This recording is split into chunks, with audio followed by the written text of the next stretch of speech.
Hello to you my gorgeous nail lovers, you're welcome back to Nail Vibes, the channel as you always know that gives you nothing but the very best in nails fashion.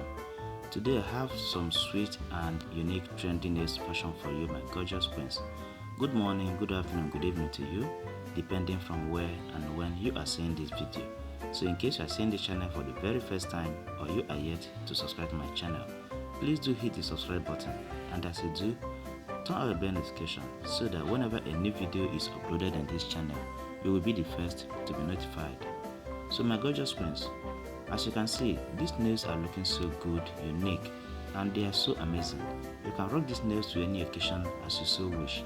So watch the video from beginning to end in order for you to choose the best slide or slides for yourself, because here you can pick one or two or even three slides to combine and make on your nails.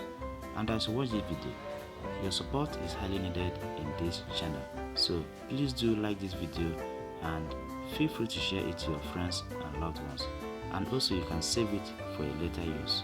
Thank you so much as you do that.